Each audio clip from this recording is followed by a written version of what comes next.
What's up, everybody? It is your boy Retro Rogue, and I would just like to start today by saying thank you to all my subscribers, all 100 of you guys. We did it, 100 subscribers, but we are not done there. No, not even by a little bit. We're going to keep on pushing, keep on rolling. We're going to keep on going, and we're going to set a new goal for 250 subscribers by August. 500 subscribers by January of 2024. I know we can do it, man. I know we can do it. I know you can help me get there.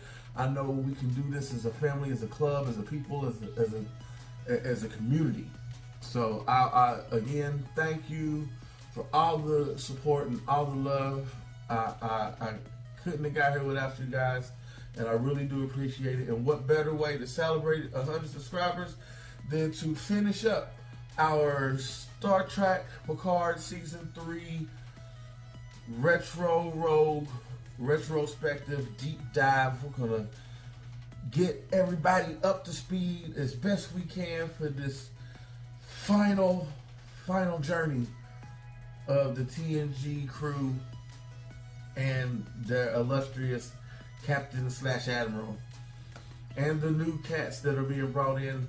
I'm hoping that this is a segue into a new non-Kelvin universe, back to the OG style Star Trek. Like, because we're getting a new ship, a new crew. We'll get into all that. We're not going to get into it right now. We'll get into all that. But yeah, I'm super excited for this. So without further ado, let's do this, man. This is my retrospective of Picard Season 3. Yes, let's do it. One to stream up.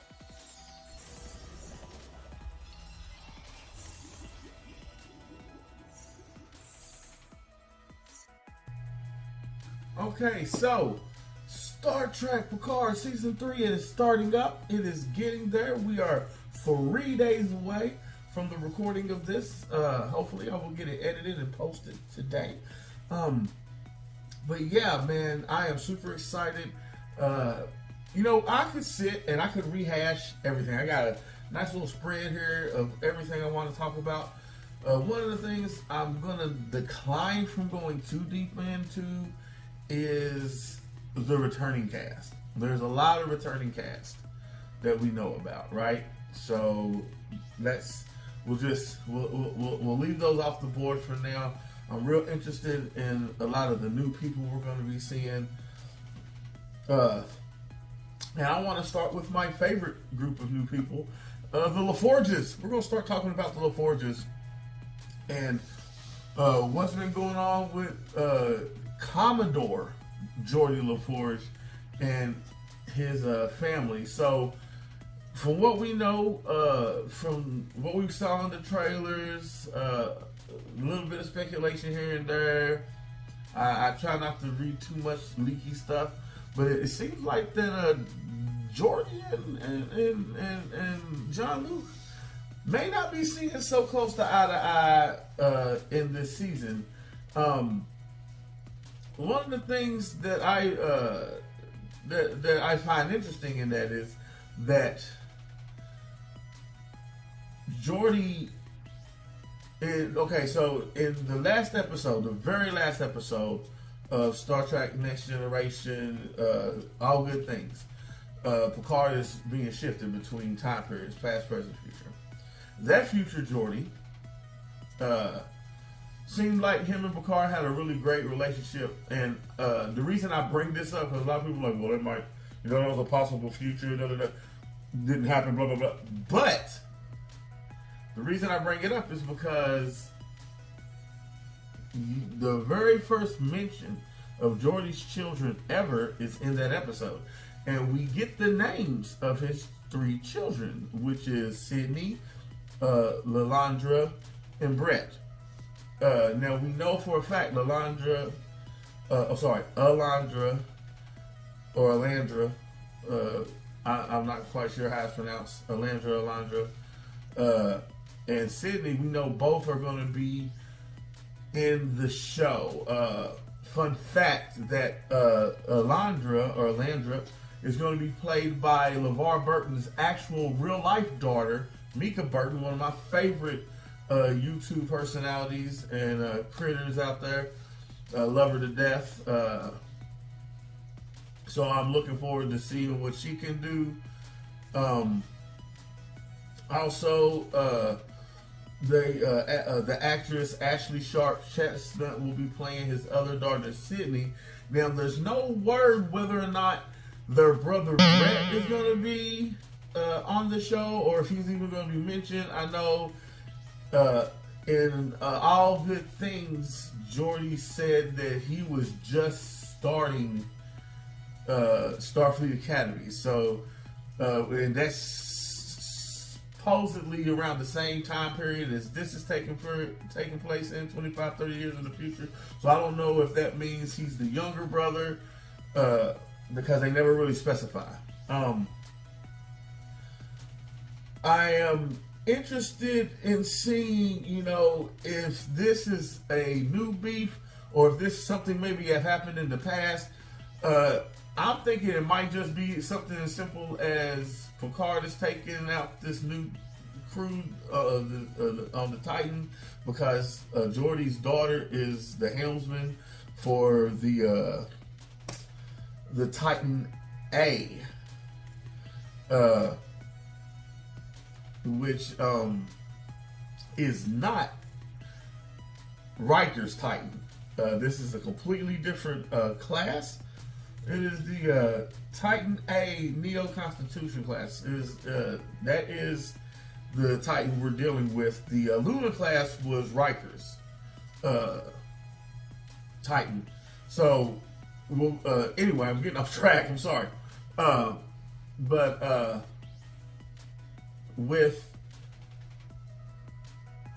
think that maybe it's just that Geordi doesn't like the idea of Picard putting his kid in harm's way like he has so many times in the past with his own life. When you're a father, things are different.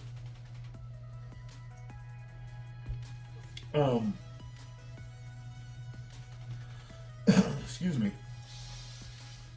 That being said, I really think that this last season, especially for the LaForges, it could be a great spring off point. I would love to see this crew get a spin-off show. You get to see what's going on in the Next Generation or the original series universe, a continuation that isn't just the Star Trek Online game. I like the tie-in. So, I like the fact that, hey, Geordi did end up having kids, and they did name his two daughters exactly. So there was some truth in the temporal shenanigans that Q was putting Picard through in All Good Things. Another cool talking point while we're on the Next Generation is we're getting Daniel Davis is coming back, presumably reprising his role as James Moriarty. That's crazy, right? Professor Moriarty, the holographic bad guy villain, Data's ultimate heel, coming back, which is just mind-blowing to me. I ain't gonna lie, I haven't dug too deep into his whole reasoning why he's back. I kind of don't want to. I want to be kind of surprised for that. But it is interesting seeing that he is back for that. Speaking of Data, looks like we've got lore. Absolutely, it's lore, and older lore, which is going to be interesting how they explain that away. Excuse me. Because we know for a fact from season 1 that Lore and B4 were both, dismantled, locked away somewhere. So we got to see B4 in season 1 of Picard. So it'll be interesting to see, how Lore got reactivated. I'm interested, and what his role is going to be on the show. I feel like they just could not have Brett Spiner in the last season, so they figured out a way to bring him back, and I'm here for it, man. Glass half full, guys. Glass half full.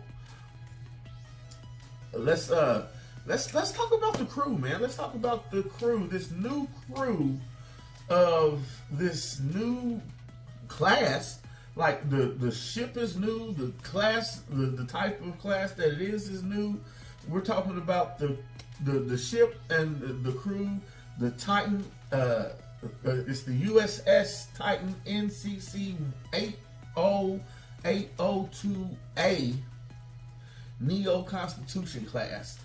That is the name of this ship. That is a lot to get out there. I say it's a lot to get out there. It's only a lot to get out there because I haven't memorized it yet. You know what I'm saying? It's not like it's the NCC 1701A, you know, the Enterprise, you know what I'm saying? Like, and we're gonna get to the Enterprise too, because it makes a little cameo in the trailer, so we know it's gonna show up in the show. But while we're talking about the Titan, the Titan A, we finally got a captain, and we finally got an actor. So we finally got a name drop in, a face drop in, an actor drop. His name is Captain Liam Shaw, played by Todd Chadwick. Stashwick. Sorry, I said Chadwick. Did I say Chadwick? But yeah, played by Todd Stashwick. I've seen him in a few things. I recall he plays a lot of heels. Like he's really good at playing an asshole. I ain't gonna lie, I'm a little afraid for him. I'm a little afraid for him, man, because oh, he is the captain of this ship, but man, also on this ship is Riker, and also on this ship is Picard, and his first officer, returning as her returning role as 7 of 9. I'm not gonna say her whole name because it's just a lot, her whole name. But Jerry Ryan's coming back playing 7 of 9, which is dope. And she's first officer, man. First officer. My girl got a promotion. She should have got a promotion a long time ago, but she getting it now. So, you know, no sweating, no hating. I'm loving that.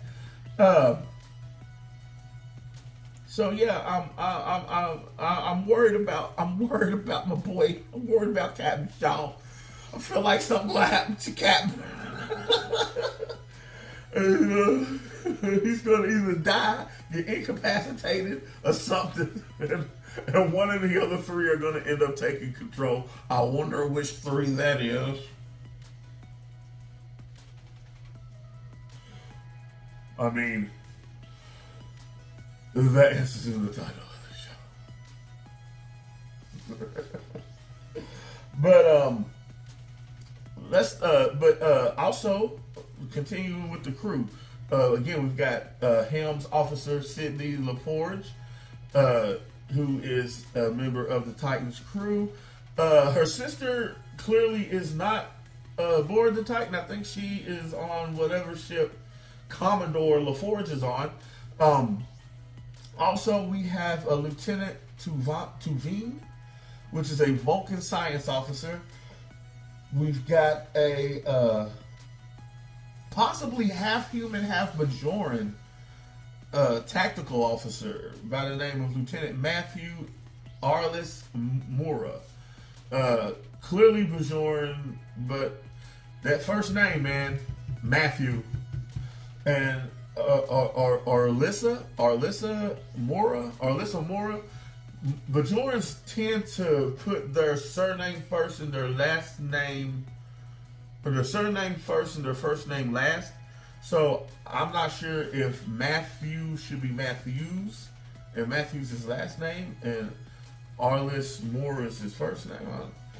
Bajorans is weird like that, and then if you're like half Bajoran, half human, I don't even know how that name would work. So we'll find out in 3 days. So, you know, we also got I want to say our first non-binary regular live action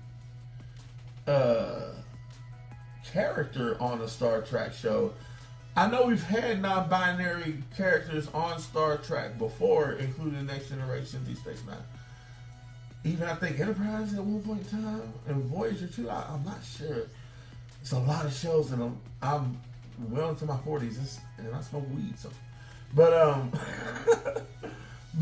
I think as far as live action series regular, I think this is our first non-binary character. Ensign Kova Ren as Kova Ren Asmare, who is a Helayan. You will remember the Helayans. Going back to the LaForges real quick, Leah, who is the future wife of Geordi in the show, was Helayan. And she also was a kind of a love interest for Geordi in an episode far back. But I don't know, I think she died or something. I can't remember, man. It's been a long time. But yeah, so I think this is going to be our first Helene that we're going to get as a cast regular as well. So that's pretty cool. But looking at this group, I mean, Tuvin looks like they are a Vulcan who kind of embraces their emotions a little bit. So I'm more so than Spock or T'Pol or any of the other Vulcans that we've seen on the show thus far, Tuvok. So I'm really interested into seeing what that's about. And I'm not gonna lie, man. I'm like, cause she's clearly listed as Vulcan Science Officer, but look at the mirrors. Look at the mirrors, man. I'm just saying, looks like there's a little bit of Romulan might be going on in the mirrors. I ain't a Romulan hater. I'm not. But Vulcaners and Romulaners are kind of distinct from each other, and hers got that little, I don't know, that little thick little, I don't know, man. That's no here nor there. I'm not gonna make no speculations. I don't know, but again, I would love to see this show break off, and we get a Titan TV. We've been wanting a Titan TV show for years. We've been yelling about it. We were talking about a Titan TV show before Insurrection, before the live action movies and shit put Riker on the Titan, because in the comic books that had already happened.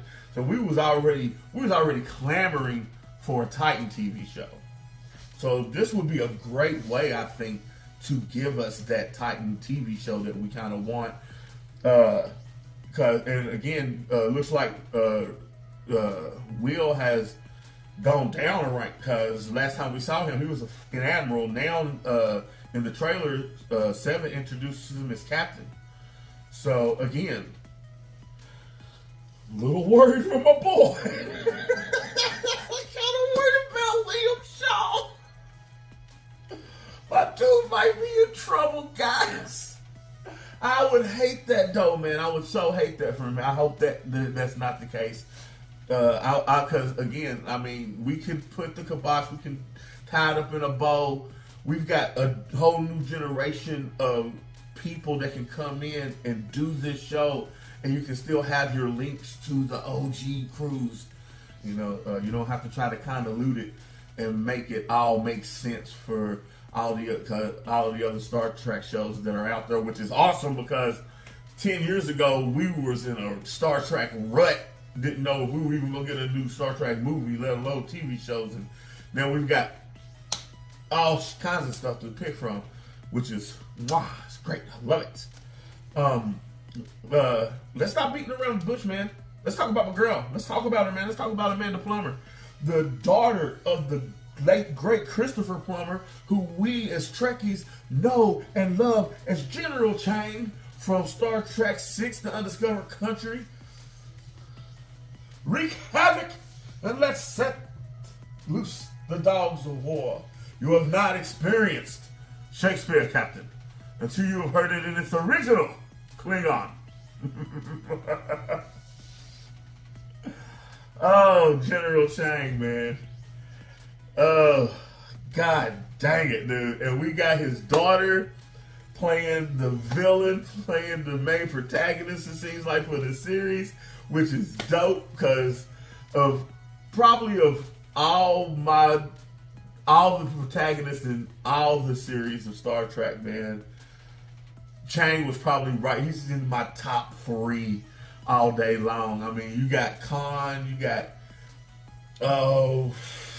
if I have to, I don't want to say he's number 2 because Khan is always going to be number 1, dude. But Chang and Sybok kind of go back and forth, mostly because I put Sybok a little bit higher than Chang because Sybok was that dude, like, was he wrong? He was wrong about how he went about shit, but was he wrong?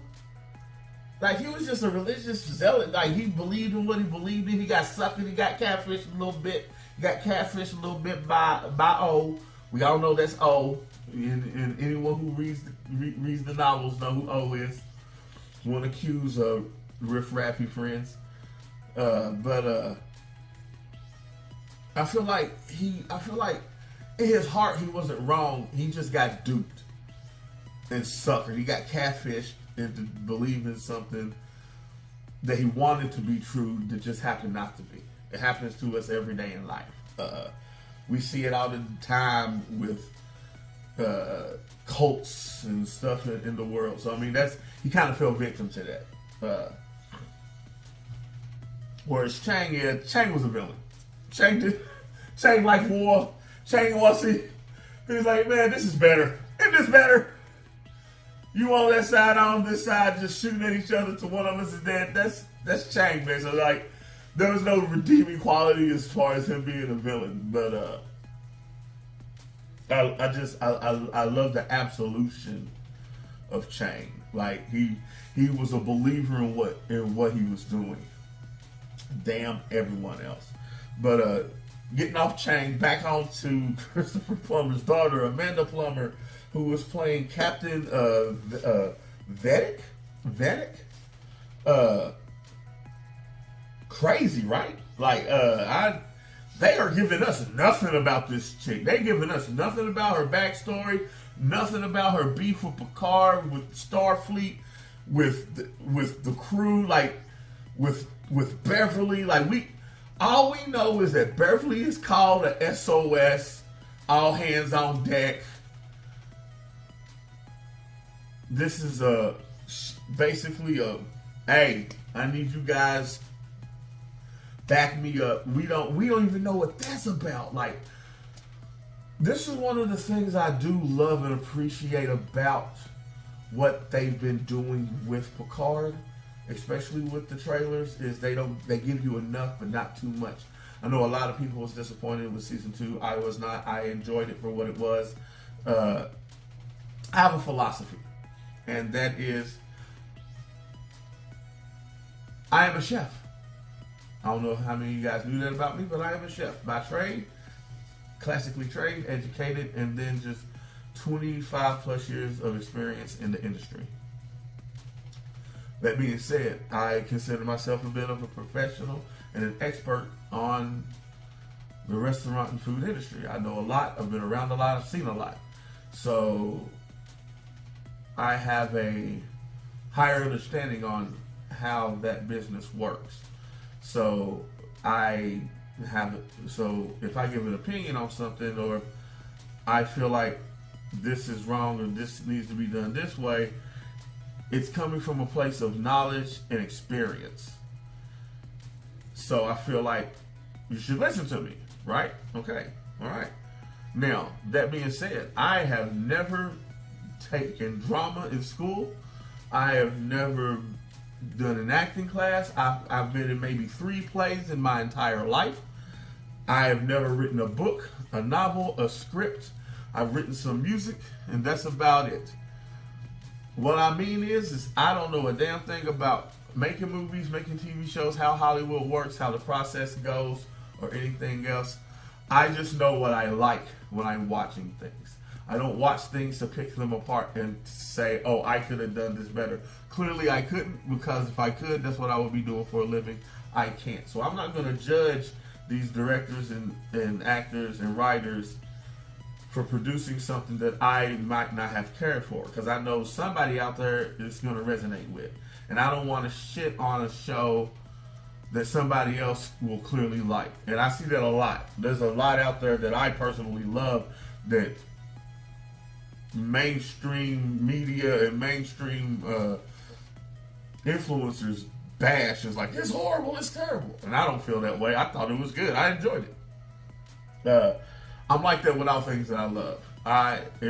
If I love something, I'm gonna sing its praises. If I'm not feeling it, if it's just something that's not for me, I'm not even gonna talk about it. Because that way I'm not shitting on something that somebody else likes, and I'm not putting negativity out into the world. So I'm killing two birds with one stone. I'm not upsetting someone who actually enjoys the property, and I'm not just adding to all the crap that is the internet's negative toxicity. Like now, if someone asks me in the comments, well, what are some of the things you wasn't feeling? Or if they ask me, hey, could you do a video on, some of the things that you had a problem with? Then sure, in the spirit of discussion, absolutely, I'll answer those questions. But for the most part, I am enjoying the last 2 seasons of Picard. Not just because, hey, we're getting Picard, we're getting more Star Trek, but because I enjoyed the stories. I feel like people focus too much on season 2 of, the time traveling stuff, da-da-da-da. I personally don't think that's what season 2 was about. I think season 2 was about somebody coming to terms with their mortality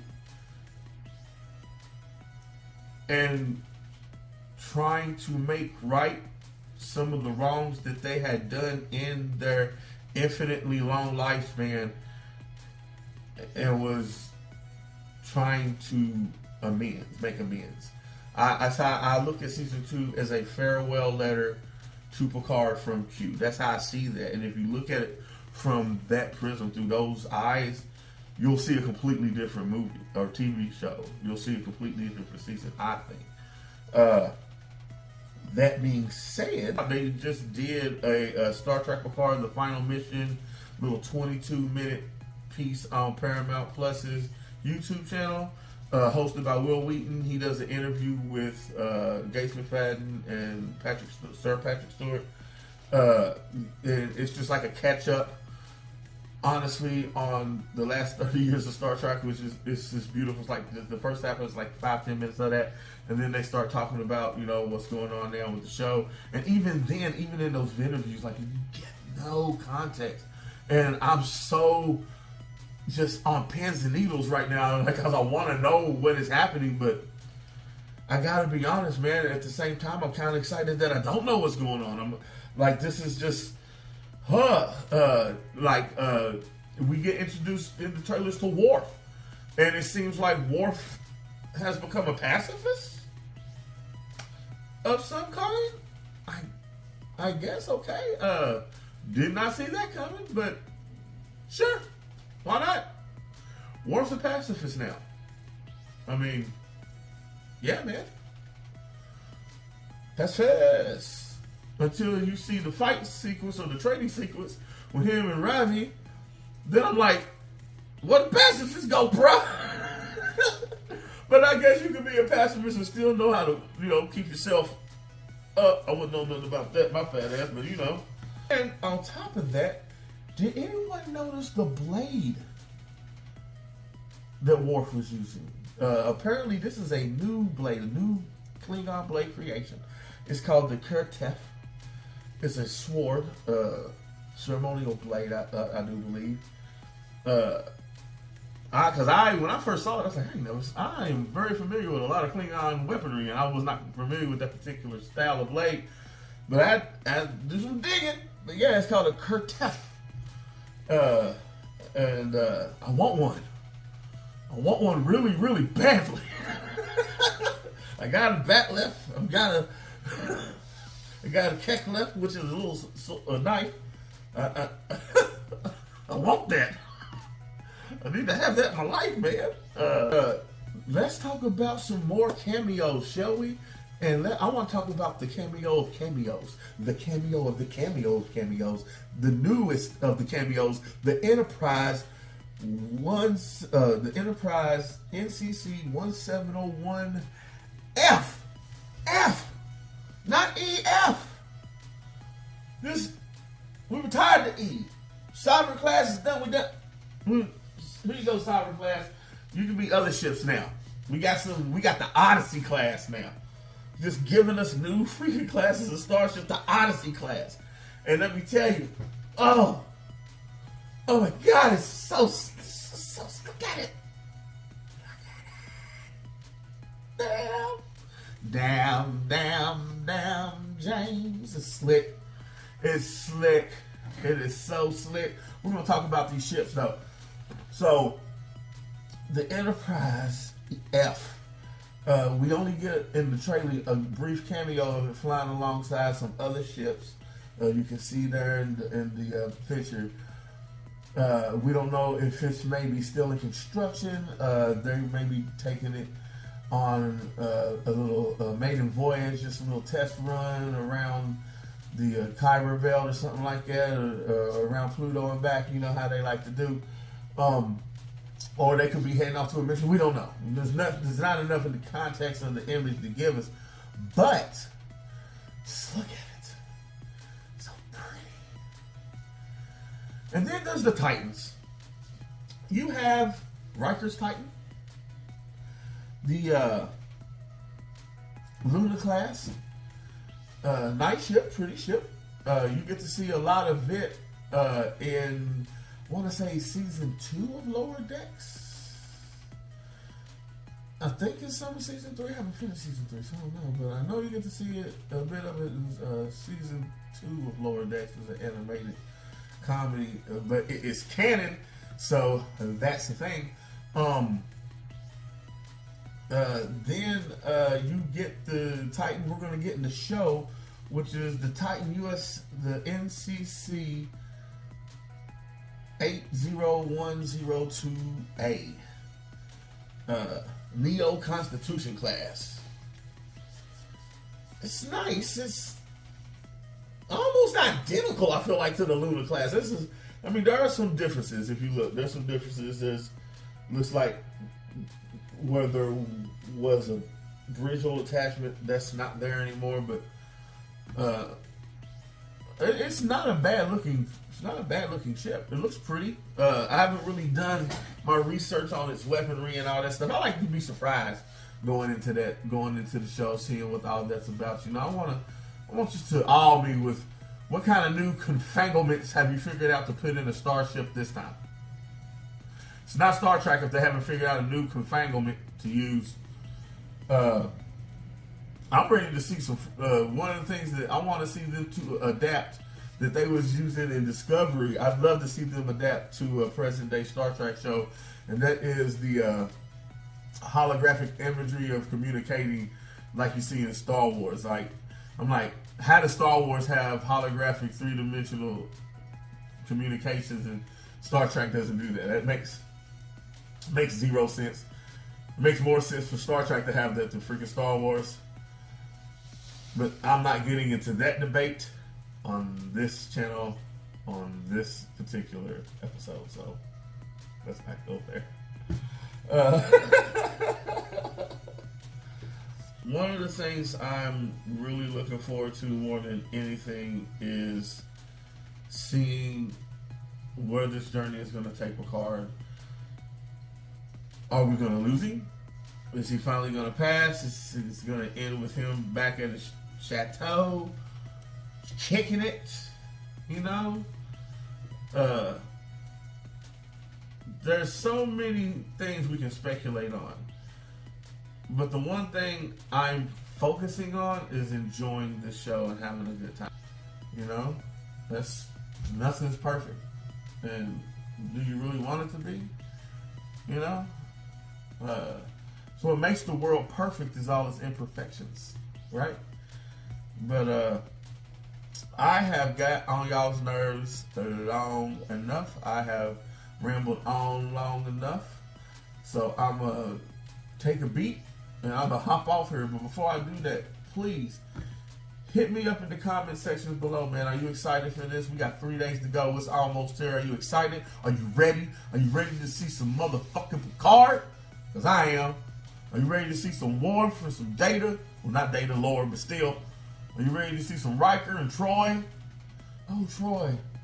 They barely show her at all in those trailers. She's just kind of like, the few times you see her, but she's in there. You know? You ready to see the Forge family kicking at Star Trek style up in this beast? I am. But drop me a comment, man. Tell me what you think. Tell me, do you think this final season, do you think this final journey, do you think it is going to be a winner, or do you think it is going to be a sinner? Which one is it going to be, guys? I'm going winner all day long, all day long. But yeah, man, I'm super excited for this. Yeah, I'm gonna hop off here. If you like this video, please hit the like button. If you like what we're doing on the channel, man, come along with the rest of us. Come along with us, 100 sons of bitches, and hit us up and go on this crazy ride with us, man. We got a new stretch goal. We're going for 250. 250 by freaking August, man. That's our goals. 250 by August, 500 by the first of the year. I think we can do it. I believe that we can do it. So if you like what we're doing, man, hit that subscribe button, man. Help us out. Join the fun. And don't forget to hit that notification bell so you get notified when we post all kinds of new stuff, new content on the channel. And remember, more than anything, it is the age of the geek. We rule the world.